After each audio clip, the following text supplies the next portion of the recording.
Okay guys, I thought we'd do something a little bit different today.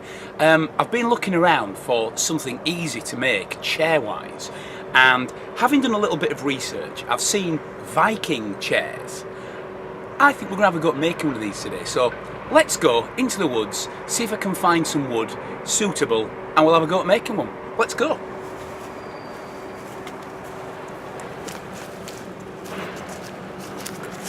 Now then, here's a piece of, I think it's goat willow.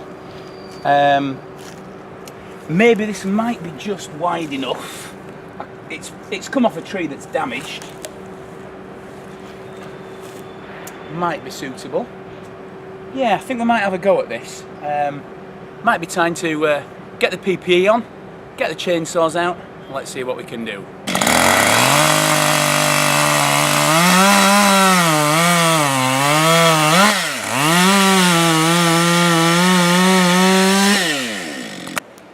Okay, not the most ideal piece of wood, but let's get it back to the workshop, put it into some planks and see what we've got.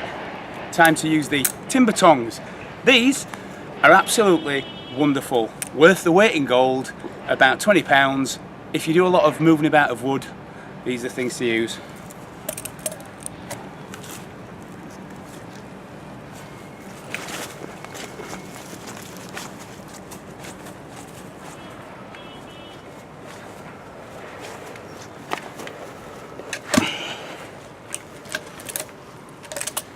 Okay, we're going to plank this wood up.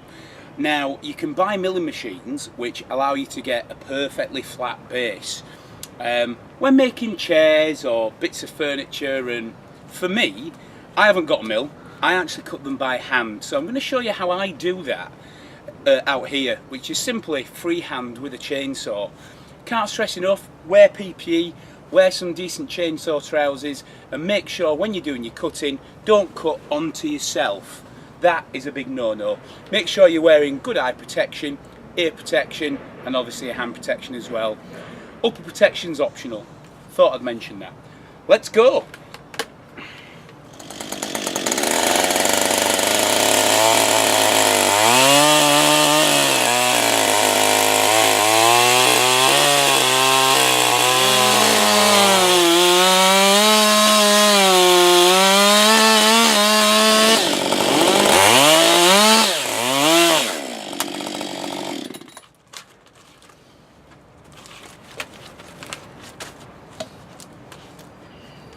Okay, so first things first, as you could see, this wood was a little bit on the bent side, so I've taken one slice to give me a relatively flat edge to work with.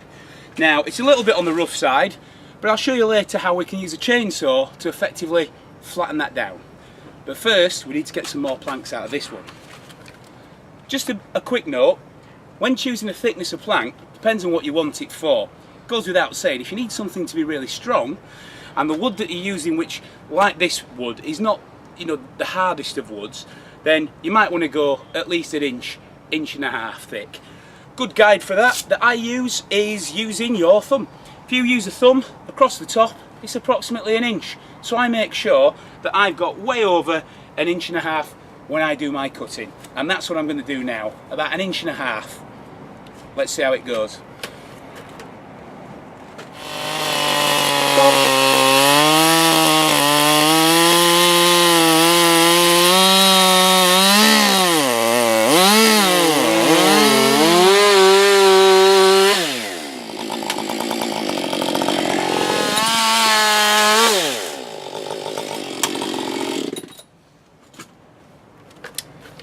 Okay, so this plank I made a little bit thinner. This is going to be the sitting plank, and as you can see, you never quite know what you're going to get inside wood. Never. Got a hole through there, you can see that. So that's one way to plank wood. When it comes down to doing planking, as you could see, make sure your chainsaw, if it goes through, is to one side of you, never so it can fall into your body. Even when you're wearing PP and protection, you don't want that to happen. Ensure that it can't do that. That will be my advice. Right, what we're going to do now, I'm going to show you how to use a chainsaw to plane down or flatten a piece of wood to make it a bit more smoother. Okay, so I said I was going to show you my technique for planing down using a chainsaw to get wood looking a little bit flatter. This technique, it does use a chainsaw in what I would say is an unorthodox technique. It's a technique that I learned from chainsaw carvers, and ultimately I have to stress that the way that we're going to be using the chainsaw is not how the chainsaw is designed to be used, and it will, if you use it a lot, which I do not, I use it just a small amount, then potentially it could wear your chain out on one side, wear your bar down on one side. However, as long as you maintain your chainsaw properly and you keep an eye on your bar and your chain, there's no reason why occasionally you can't use this technique. It's one that I've been using when I make my benches, and I use big saws as well as small saws. I've chosen to try and use this saw today solely for what we're doing, and for those chainsaw people out there, it's a .325 bar chain, so it's quite a big chain. Right, I'll show you.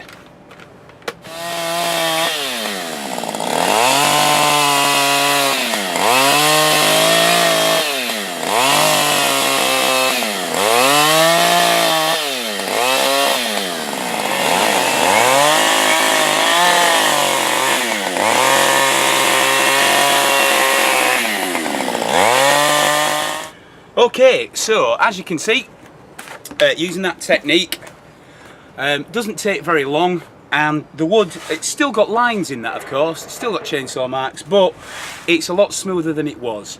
And what you can do is either use a smaller chainsaw, which you might see in a minute. I've got a smaller saw that you could put an even finer edge on it, or of course you can do it with a plane, a draw knife, any other technique you wish. This is very much about getting it rough. However, I actually find when you're making a chair or something, a bench for the garden, this kind of finish is actually quite good. It's durable and it's almost non-slip. So let's have a look at putting these two pieces of wood together and seeing how we're going to create our Viking chair, which, just so that you know, this is the first one that I've ever done. Never made one before, so this is a bit of an experiment. So if it all collapses at the end, we'll know why. Let's see what we can do. Okay, I'm going to move on to chainsaws and just, I'll move on to my other chainsaw, just for the everybody's benefit, for those people who like chainsaws. I've been using a Husqvarna 550 XP chainsaw, which was the first saw that I used, and that's got a 50 odd cc engine and a .325 inch chain. I'm going to move on to this. This is the, I really like this saw. This is the Stihl MS150C. This is, I believe, the smallest saw that Stihl actually do. In fact, I'm pretty sure the kids' toy version is about the same size. This comes in top handled or rear handled. I obviously get the rear handled one for what I use it for. It's got a Stihl Rollomatic chain, which I find really good for doing bits of carving on there. It's a small chain leaving a really good finish, and it's 10 inches long. So it's not a carving bar per se, but it's so small we do quite well. Right, after the chainsaws, we're going to move on to this. Now, Viking chair, never made one before. Basically, what we need to be looking at is about a third of the way along the chair. We're going to use the thicker part for the back and the support, and the thinner part, which is slightly wider, will be for the seat. So I'm quite intrigued to how this is going to turn out, because we do have that to contend with there, which I'm unfortunately I'm thinking about possibly just chopping that off. Anyway, next job is to get the hole in. So we've got to look at the width of the wood that we've got here, and we have to transfer that over onto this. Now, two options. You can put your piece of wood roughly on, and you can make a couple of marks using, for example, a knife, which is what I'm going to do, or potentially use a piece of charcoal or whatever you want to do. Now, marking it on both sides, give me a rough idea. And I say rough idea, so you probably can't see the marks. There's one there and there's one there. Gives me a guidance. Now what I'm going to do, completely, and this is what I like about doing bushcraft furniture and things, you can sort of make it in your mind. I've seen various people make these chairs actually cut the slot in at a certain angle. I'm going to stick to a simple 90 degrees because I think that's easy, no problem, and I know I can probably do that with a chainsaw. So I'm going to go for a 90-degree cut. I'm going to position it.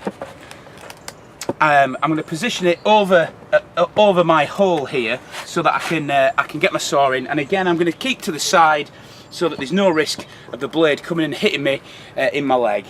Even though you're wearing chainsaw protection, you don't want to do that. So I'm going to get cutting into there using my little still.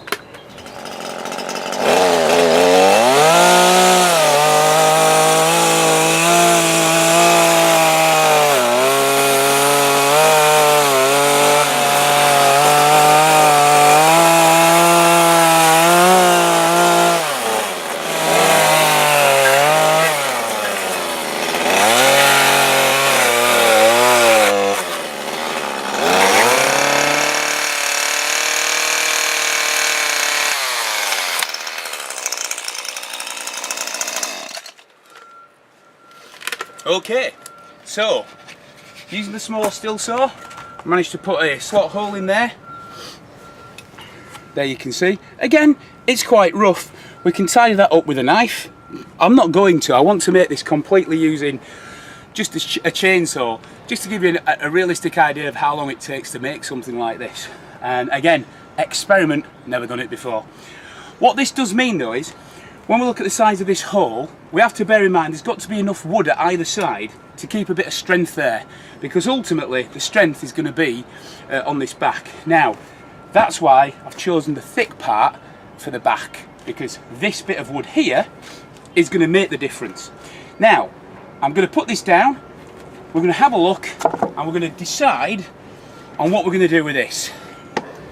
And gotta be honest, either way, I'm going to have to cut this thin enough to get down to here. Now the good news is the heartwood here that you can see, bearing in mind that this has come off of a defective tree, again, just in case it collapses when I sit on it.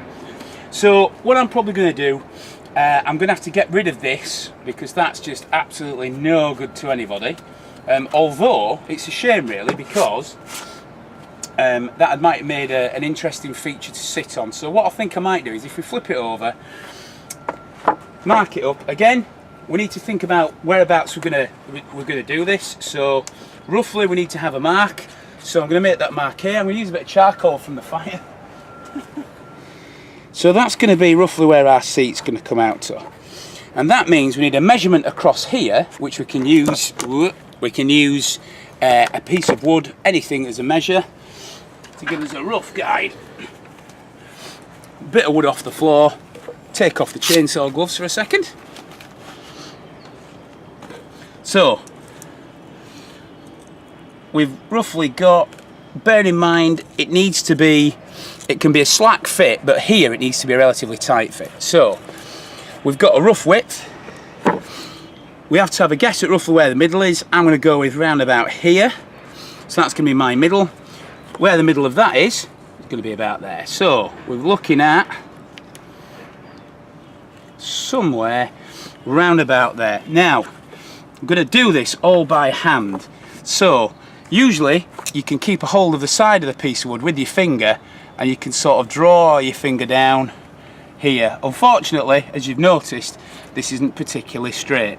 So we're just going to go and we're going to try and get a rough guidance here. So when I start cutting, I'm going to use the chainsaw to help me keep a straight edge, because like I say, it's got to fit all the way through. So I'm going to now cut these sections out using the chainsaw. Now I'm going to use the small chainsaw again, because as I mentioned, you get slightly better fit with a small chainsaw. Sorry, slightly better finish with a small chainsaw. I'm also going to with this, I'm also going to shape this end slightly as well to make it nicer to sit on.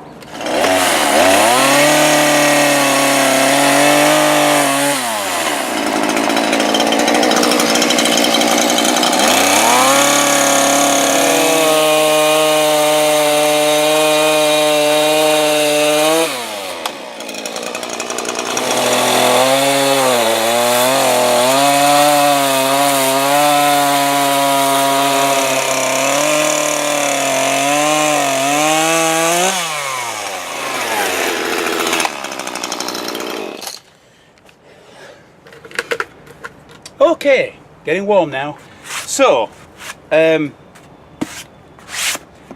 see if it fits. I'm going to say I made it probably a bit big because it's always easier to take a little bit off than try and add a bit back on. That's my excuse in place. Okay.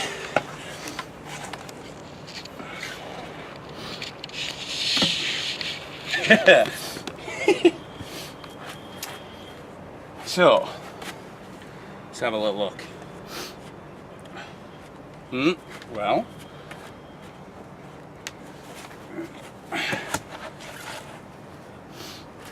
okay. Oh, that's so close. I think, looking at this, I'm going to take a bit off of this because the end here looks slightly thinner than round here. So if I make this bigger, it'll be loose at the top.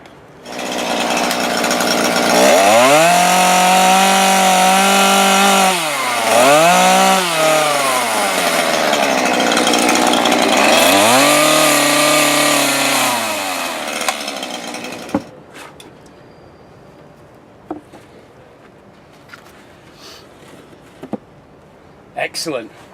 Now then, you should be able to see now the design of the chair.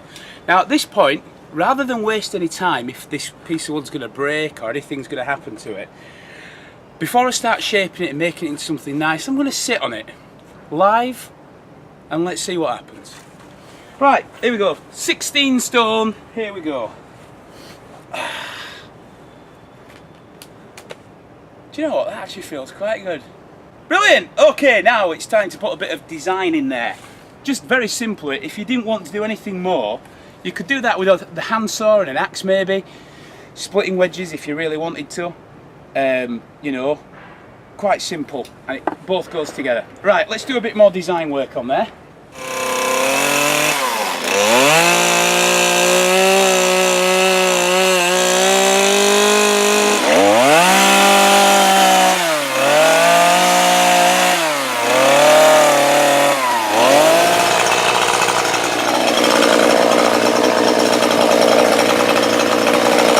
Okay guys, so here we go, completely made from chainsaw. Doesn't take a massive amount of time to do. Obviously I've paused for doing the film thing, never made one of these before, just had a look online, saw the design, thought I'll have a go. I've made a little bit of decoration on the top, sort of Viking-esque maybe. I could have put rune signs in there, but I'd have probably got something completely wrong. Let's have a go, let's see if I can slot it all together. Let's go see if I can sit down over here by the campfire.